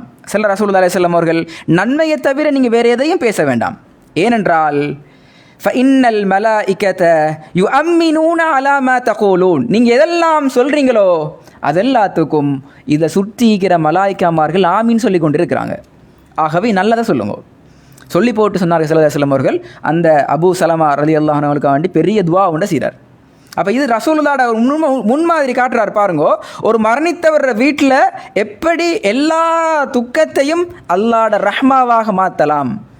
அந்த துக்கம் நிறைந்த துயரங்கள் நிறைந்த அந்த எல்லா சந்தர்ப்பங்களும் நிலைகளும் ரசூலுல்லாஹ்வோட இந்த பார்வை பார்க்குற நேரம் எங்களுக்கு கிடைச்சிருக்கிற, முஸ்லீமுக்கு கிடைச்சிருக்கிற ஒரு மிகப்பெரிய ரஹ்மாவாக நாங்கள் அடையாளப்படுத்துகிறோம். அடுத்தது நாங்கள் அப்படி வந்தோம்னா ஜனாசாட தொழுகை. சரியா? ஜனாசா தொழுகையிலையும் 2 சாராருக்கும் இஸ்லாம் அடுத்த ரஹ்மா வைக்கிது. ஒன்று மரணித்தவர், 2வது அவருக்காக தொழுகை நடாத்துகின்றவர், அவருக்காக தொழுகையில் ஈக்கிறார்கள். மரணித்தவருக்கு நாங்கள் எப்படியுமே இப்போ எங்களுக்கு விளங்கு ரஹ்மா எப்படின்னு சொல்லி, இப்போ ஒருத்தர் மரணித்தா தூக்கி குப்பையில் வீச மாட்டோம். அப்போ அது எப்படி கவனமான முறையில் மரியாதையோட கண்ணியத்தோட பெரிய ஒரு மதிப்பொண்டை கொடுத்து நான் சொல்லுவேன். எப்படினால் இந்த குளிப்பாற்றுகின்ற சந்தர்ப்பத்தில் கூட என்ன சொல்லுவோம், அவருக்கு நோகும். சில இடங்களில் கோழி இறகுட மயில் இறகைகள் இந்த மாதிரியான விஷயங்களை வச்சு தான் அவங்களோட மேனியை தேய்ச்சி குளிப்பாட்டுவோம். ஏன்னால் அவ்வளோ சொஃப்டாக நாங்கள் இந்த பயன்படுத்துகிறோம். எங்களுக்கு அவ்வளோக்கு ஒரு பெரிய ஒரு கண்ணியம் உண்டு ஜனாசாக்களை. அப்போ இது ஒரு அந்த கண்ணியம் நான் ஆல்ரெடி சொல்லிட்டேன். மரியாதை கண்ணியம்ங்கிறது ரஹ்மாட ஒரு பார்வை, ஒரு வடிவம். அப்போ இது எங்களுக்கு இந்திக்குது. எனவே மரணித்தவருக்குரிய விஷயத்தை நான் பேசுறதில்லை. அவருக்காக ஜனாசா தொழுகையில் ஈடுபடுறதுக்கு தானே எங்களுக்கு இந்த ஹதீஸ் அடிக்கடி ஞாபகப்படுத்தப்படக்கூடிய ஹதீஸ் தான். ஒரு மனிதர் என்ன செய்கிறார் என்றால் ஈமானோடு கூலியை எதிர்பார்த்து ஒரு ஜனாசாவை பின்தொடர்ந்து போகிறார். வக்கான மாஹு ஹத்தா யுசல்லா அலைஹா வயஃப்ருகு மின் தஃப்னிஹா ஃபஇன்னஹு யர்ஜிஉ மினல் அஜ்ரி பிகீராத்தீன். அந்த மனிதர் என்ன செய்தார்? ஒரு ஜனாசாவை திறந்து போகிறாரு, கஃனிடப்படுது, தொழுகை நடாத்தப்படுகிறது, அடக்கம் செய்யப்படுது. இது எவ்வளோத்துலையும் அவர் கலந்து கொண்டு வரார். அவர் 2 கீராத் அளவு நன்மையோடு திரும்பி வருகிறார். ஒரு கீராத்தினுடைய அளவை ரசூலுல்லாஹி ஸல்லல்லாஹு அலைஹி வஸல்லம் அருளப்படுத்துகிறார். இப்படி உஹது மலைட அளவுக்கு சமமானது. இன்னும் ஒரு மனிதர் இருக்கிறார், அவர் தொழுது விட்டு அடக்கம் செய்யப்படுவதற்கு முன்னர் திரும்புகிறார். அவருக்கு ஒரு கீராத் இருக்குது. இப்போ இதில் நீதமான முறையில் கூலி வழங்கப்பட்டிருக்குது. இது மிகப்பெரிய ஒரு ரஹ்மாவாகிக்குது. யாருக்கு? தொழுகையை நடாத்திட்டு போராக்களுக்கு. ருக்கு சுஜிது ஒன்றும் இல்லை, 4 தக்பீரை கட்டிட்டு போகிறாரு. உஹது மலைட அளவுக்கு நன்மையை பெற்றுக்கொண்டு போகிறார். இதை இஸ்லாம் இந்த மரணித்தவர் மூலமாக பெற்று ஒரு உலகத்தில் வாழ்கிற ஒரு மனிதன் மரணித்தவன் மூலமாக பெற்றுக்கொள்ளக்கூடிய ரஹ்மாவாக இஸ்லாம் எங்களுக்கு அடையாளப்படுத்துது. இது மாத்திரமல்ல, மரணித்தவர் மீது இன்னும் இஸ்லாம் காட்டியிருக்கிற மிக முக்கியமான இன்னொரு ரஹ்மா என்னென்றால், ஒரு உரிமையை ரஹ்மாவை மாற்றிக்குது. ஒரு முஸ்லீம் இன்னொரு முஸ்லீமுக்கு செய்ய வேண்டிய பிரதானமான 5 கடமைகளில் ஒன்று என்ன செய்யணும்? ஜனாசாவை பின்தொடர்ந்து போகணும். ஒரு முஸ்லீம் இன்னொரு முஸ்லீமுக்கு செய்ய வேண்டிய பிரதானமான உரிமைகள், கடமைகள் உண்டு. எனவே இந்த கடமை அந்த ரஹ்மாவாக மாற்றப்பட்டிக்குது. இதைத்தான் பின்னால் வந்த ஃபுகஹாக்கள் ஃபர்து கிஃபாயா என்ற நிலையில் ஒரு ஜனாசாட தொழுகையை அடையாளப்படுத்திக்கிறாங்க. இது நாங்கள் விளங்கிக் கொள்ள வேண்டிய அடுத்த முக்கியமான விஷயம். இதோட இன்னொரு முக்கியமான விஷயம் என்னென்றால், வெறுமனே தொழுகையோட தொழுது முடிஞ்சு ஜனாசா தொழுகை முடிஞ்சுன்னு சொல்லியிருந்தா பிரச்சனை இல்லை. காயிபான ஜனாசா தொழுகை என்ற ஒன்றையும் இஸ்லாம் அறிமுகப்படுத்தி அதுலேயும் 2 இருக்குது. ஒன்று ரசூலுல்லாஹி ஸல்லல்லாஹு அலைஹி வஸல்லம் அவங்க முதலாவது தொழுகிறார், நஜ்ஜாஷி மன்னண்ட ஜனாசா தொழுகையை காயிபா தொழுகிறார். அப்போ உடனே சஹாபாக்களுக்கு மத்தியில் ஒரு அபிப்பிராயம் வருது, எஸ் சமூகத்தில் உயர்ந்த அந்தஸ்தில் உள்ளாக்கள், பெரியாக்கள், கௌரவமானாக்கள், இவங்க மரணித்தேன்னு தெரிஞ்சால் நான் கட்டாயம் ஜனாசா தொழணும், காயிபான ஜனாசாவை தொழணும் என்ற ஒரு பார்வை வருது. எனவே பிற்பட்ட காலத்தில் இன்னொரு சம்பவத்தையும் பதிவு செய்த எப்படி ரசூலுல்லாட பள்ளியில் சுத்தம் செய்ய பொறுப்பாக இருந்த கருப்பின பெண்ணும் மரணிக்கிறாள். அவட செய்தும் ரசூலுல்லா கிடைக்க லேட் ஆகுது. ரசூலுல்லா அவளுக்காக வேண்டியும் ஜன்னத்துல் பக்கீல ரசூலுல்லாட மதீனாட முக்கியமான மையவாடிக்கு சென்று ரசூலுல்லா ஜனாசாவை, காயிபான ஜனாசாவை அவளுக்காக வேண்டி தொழுதிட்டு செல்கிறாள். இந்த கபறுகள், இந்த மக்பரா என்பது இருள்களால் சூழ்ந்திருந்தது. இன்ன ஹாதிஹில் குபூர் மம்லூஅத்துன் ظுல்மத்துன் அலா அஹ்லிஹா. இதில் இந்த கபர்வாசிகள் எல்லாருமே இருளில் மூழ்கிக் கொண்டிருந்தார்கள். வ இன்னல்லாஹ் அஸ்ஸ வஜல் யுனவ்விருஹா லஹும் பிஸ்ஸலாத்தி அலைஹிம். என்னது, இந்த தொழுகை கூடாக அவர்கள் அனைவருக்கும் அல்லாஹு தாலா ஒளியை விட்டுட்டான், பிரகாசத்தை வழங்கியிருக்கிறான் என்று ஸல்லல்லாஹு அலைஹி வஸல்லம் அவர்கள் ஹதீஸை அங்கனைக்க அறிவிக்கிறார்கள். அப்போ இது எதை காட்டுது என்றால், ஒரு காயிபான ஜனாசா என்ற வரைக்கும் ஒரு ஜனாசா அப்படின்னுடைய தொழுகை நடாத்தப்படுதுண்டா அது இஸ்லாத்தில் ஒரு மரணித்த ஒருவருக்கு இஸ்லாம் கொடுத்துருக்கிற மிகப்பெரிய ரஹ்மாங்கிறத நாங்கள் பார்க்கலாம். அடுத்த கான்செப்ட் வருவோம். 2 பகுதி இது.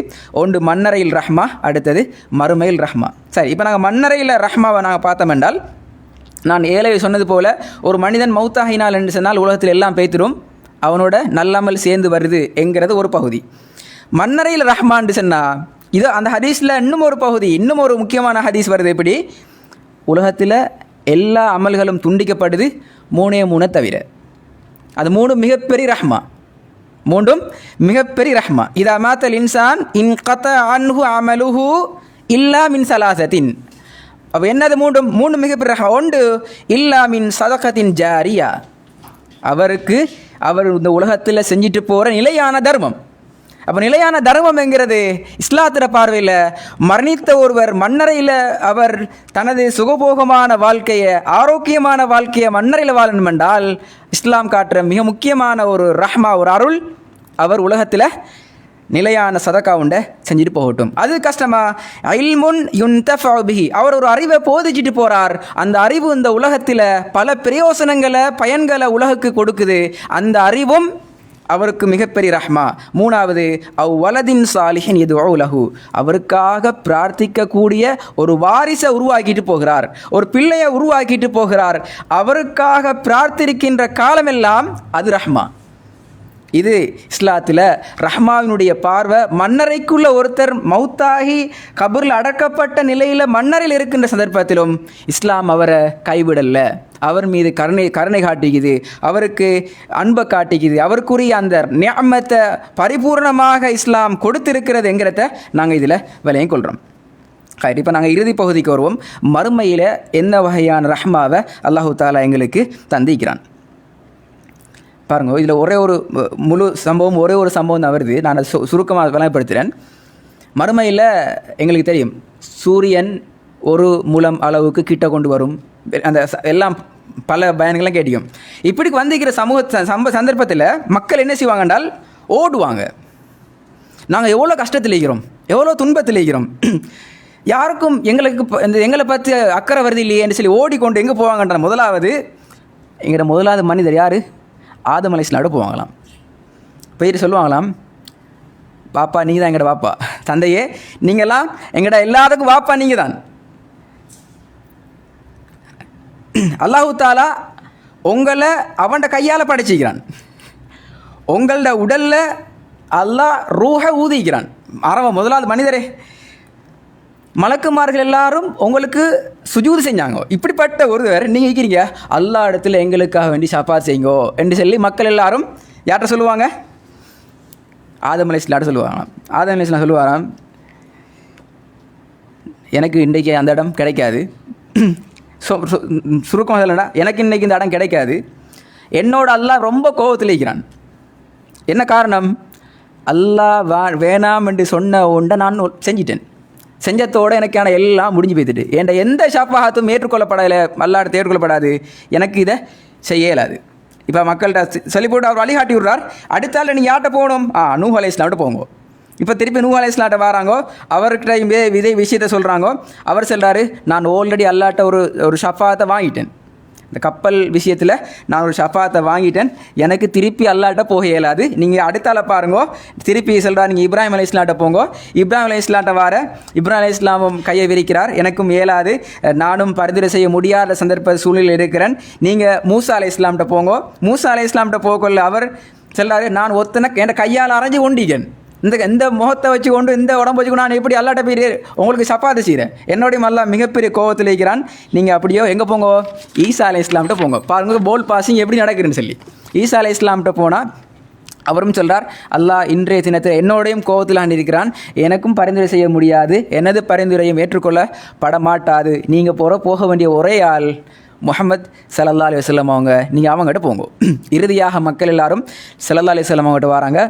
ஸல்லல்லாஹு அலைஹி வஸல்லம் அவங்கள்ட்ட வந்து சொல்லுகிறார்கள், யா ரசூலுல்லாஹ், நீங்கள் இறுதி நபி, உங்களோட பாவங்கள் அல்லாஹ் மன்னிச்சிருக்கிறான், எங்களுக்காக நீங்கள் அல்லாஹ் இடத்துல ஷஃபாத் செய்யுங்க. உடனே ஸல்லல்லாஹு அலைஹி வஸல்லம் அவர்கள் அல்லாஹ்ட அரிசியினுடைய கீழ் சந்திதானத்துக்கு செல்கிறார்கள், சென்று சுஜூது செய்கிறார்கள், அல்லாஹுவை முழுமையாக புகழ்கிறார்கள்.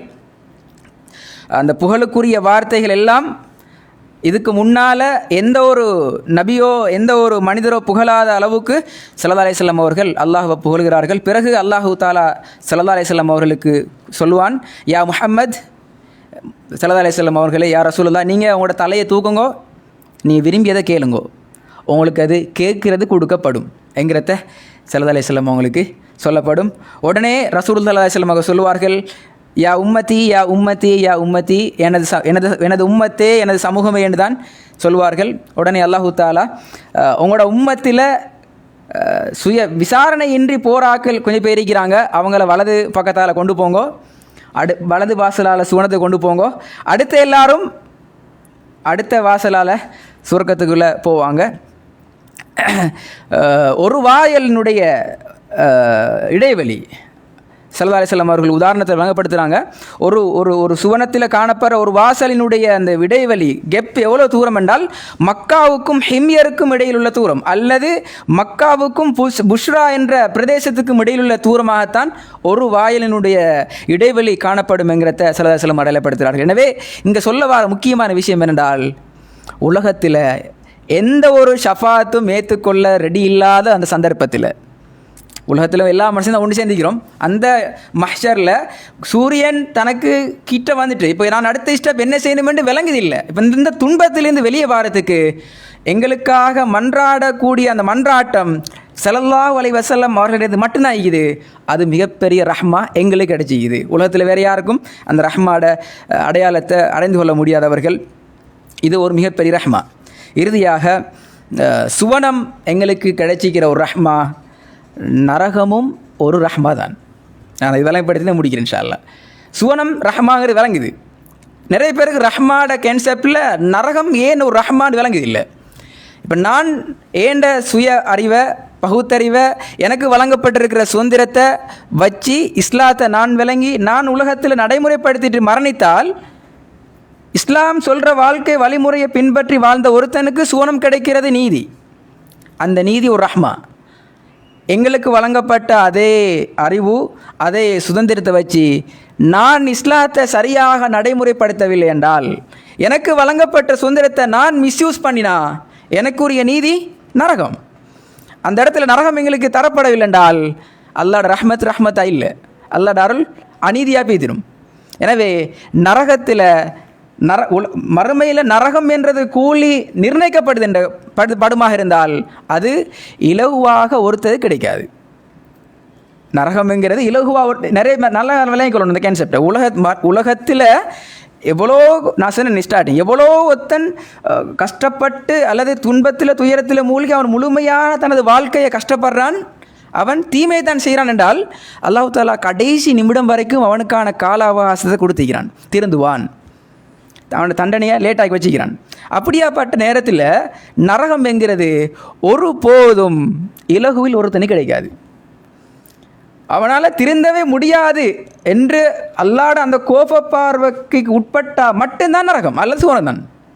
எனவே நரகத்துக்கு ஒருத்தனை அல்லாஹ் அனுப்புகிறான் என்றால் அல்லாஹ் தஆலாவோட நீதிட ரஹ்மாவை எங்களுக்கு தெளிவாக காட்டிக்கிறான். எதான் அர்த்தம்? இதான் யதார்த்தம். எனவே இதான் நான் உங்களோட பகிர்ந்து கொள்ள வந்த முக்கியமான விடயங்கள். மரணத்துக்கு முன் பற்ற பல பகுதிகளில் அல்லாஹு தாலா எங்களுக்கு எப்படி அருளை நிஅமத்தை ரஹ்மாவை எங்களுக்கு சுரந்திருக்கிறானோ அதே அமைப்பில் மரணரை வாழ்க்கை மறுமை என்ற அந்த பகுதி வரைக்கும் இஸ்லாம் எங்களுக்கு மிகப்பெரிய ரஹ்மாவை அருளை சுரந்திருக்கிறது என்பதுதான் உண்மை யதார்த்தம். எனவே நாங்களும் எங்களோட வாழ்க்கையை திட்டமிடுவோம். உலகத்தில் உயிரோடு வாழ்கிறோம், எங்களோட கண்ணுக்கு முன்னால் பல மரணங்களை நாங்கள் பார்த்து கொண்டிருக்கிறோம். எனவே இந்த விடயங்கள் எங்களுக்கு அல்லாஹ்ட ரஹ்மத்தை ஞாபகப்படுத்தணும், அல்லாஹ் எங்கள் மீது சுரந்திருக்கிற அருளை எங்களுக்கு ஞாபகப்படுத்துகிறதாயிக்கணும். இந்த அருள் ஒரு மிகப்பெரிய பொக்கிஷம், அல்லது இந்த அருளுக்கு நாங்கள் எல்லாரும் வகை சொல்லக்கூடியவர்கள், பொறுப்புதாரிகள். அந்த அருளாக அமைகின்ற ஒவ்வொன்றும் அமானிதம் என்ற அந்த கூற்றுக்கு ஒப்ப எங்களுடைய வாழ்க்கையை நாங்கள் திட்டமிடுவோம். ஈருலகிலும் எங்களோட வாழ்க்கையில் வெற்றி பெறத்துக்கு நாங்கள் எல்லாரும் துவா செஞ்சு கொள்வோம், பிரார்த்தனை புரிஞ்சு கொள்வோம். வாஹிரு தவானா அல்ஹம்துலில்லாஹி ரபில் ஆலமீன். வஸ்ஸலாமு அலைக்கும் வரஹ்மத்துல்லாஹி வபரகாத்துஹு.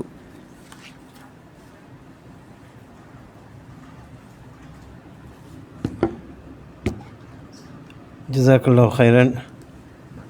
மரணத்துக்கு முன்பும் பின்பும் இஸ்லாம் காட்டும் அன்பு என்ற தலைப்பில் இன்றைய தினம் இந்த சிறப்புரையை நிகழ்த்தினார் ஷேக் ஹஸ்ஸான் ஹமீம் அவர்கள். அல்லாஹ் தஆலா அவர்களின் இந்த முயற்சியை பொருந்திக் கொள்ள வேண்டும், அவர்களுக்கு நிறைய நன்மைகளை கொடுக்க வேண்டும், மீசான் ஹசனாத்தில் இந்த அமர்வை பாரமாக்கி வைக்க வேண்டும் என்ற துஆவோடு இன்ஷா அல்லாஹ் இஸ்லாம் அருள் நிறைந்த மார்க்கம் என்ற இந்த தொடர் நிகழ்ச்சியின் இறுதி நிகழ்ச்சி எதிர்வரும் திங்கட்கிழமை நடைபெறும். இபாதத்களும் இஸ்லாத்தின் தாராள மனப்பான்மையும் என்ற தலைப்பில் அந்த உரை நிகழ்பெற உள்ளது. அதிலும் கலந்து கொண்டு பயன்பெறுமாறு உங்கள் அனைவரையும் அழைத்து இன்றைய நிகழ்வை முடித்துக் கொள்கிறோம். சுப்ஹானக்கல்லாஹும்ம வபிஹம்திக அஷ்ஹது அல்லா இலாஹா இல்லா அன்த அஸ்தக்ஃபிருக வ அத்தூபு இலைக்.